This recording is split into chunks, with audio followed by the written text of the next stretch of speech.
તૈયાર છું અને દર્શકો પણ તૈયાર છે, પણ સૌથી પહેલા નામ કહી દો, કયા ટિક્કા છે? ક્રિસ્પી મૂંગ પનીર ટિક્કા. ઓકે, પનીર છે, હા. મૂંગ એટલે મૂંગની દાળ હશે. યસ. ઓકે, તો મને 2 ઇન્ગ્રેડિયન્ટ ખબર પડી ગયા, બાકીના તમે કહી દો. બાકી આપણે 3 કલરના કેપ્સિકમ અને કાંદા લીધા છે અને કોથમીર છે. અચ્છા, અને કેટલો સમય લાગે છે આ વાનગી બનાવતા? બનાવતા તો હાર્ડલી 10 મિનિટ્સ લાગે છે. ઓકે, અને કોઈ પ્રી પ્રિપરેશન છે? પ્રી પ્રિપરેશન માટે આપણે મગની દાળને 3 કલાક પલાળવાની છે. અચ્છા, પછી એને ક્રશ કરી અને ડાયરેક્ટ ટિક્કા બનાવી શકાય.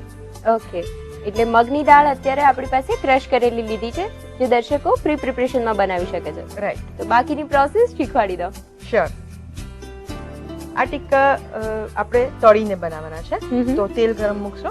ઓકે, જે આપણે કોટિંગ કરવાના છે એને માટે આ જે ક્રશ કરેલી મગની દાળ છે, 1/4 કપ મગની દાળને આપણે પલાળી છે, એટલે એનું વોલ્યુમ વધી ગયું છે અને એને આપણે કોર્સલી ગ્રાઇન્ડ કરી છે, એટલે એકદમ ફાઇન પેસ્ટ નથી કરવાની. અધકચરી રાખીએ છીએ. હા. ઉષ્માબેન, ખાસ વાત શું છે, એટલે કઈ રીતે આ ટિક્કા જુદા પડે છે બીજા બધા ટિક્કાઓથી?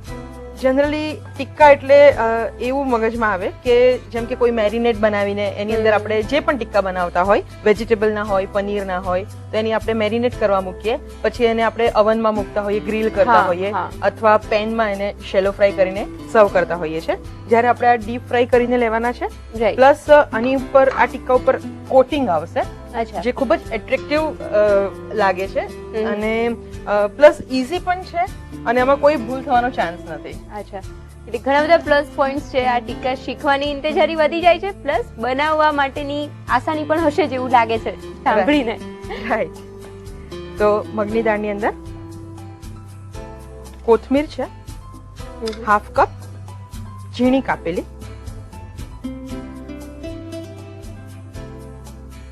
મસાલામાં લાલ મરચું powder, 1.5 teaspoon salt to taste. Salt આમાં આપણે માઇલ્ડ રાખશું. અચ્છા, આગળ પડતું સોલ્ટ નથી નાખવાનું. અને રેસ્ટોરન્ટ ટચ આપવા માટે ફૂડ કલર એડ કરશું. ઓકે, ચપટી orange red powder. Food colour ને ડાઈલ્યુટ કરીને નાખવાની જરૂર નથી પડતી? ના, આપણે ડાયરેક્ટ નાખી શકીએ. ઓકે, કોટિંગ માટે બેટર રેડી છે. હવે આપણે આ જે 7 સ્ટીક છે એની અંદર ટિક્કા અરેન્જ કરશું. તો સૌથી પહેલા હવે કલરફુલ કેપ્સિકમ ઇન કેસ ન હોય તો ઓનલી ગ્રીન કેપ્સિકમ થી પણ આપણે આ ટિક્કા બનાવી શકીએ. રાઈટ.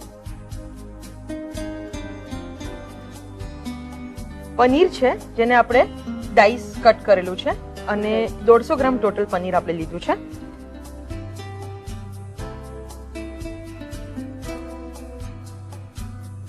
આ રીતે પાછળનો થોડો પાર્ટ આપણે ખાલી રાખશું.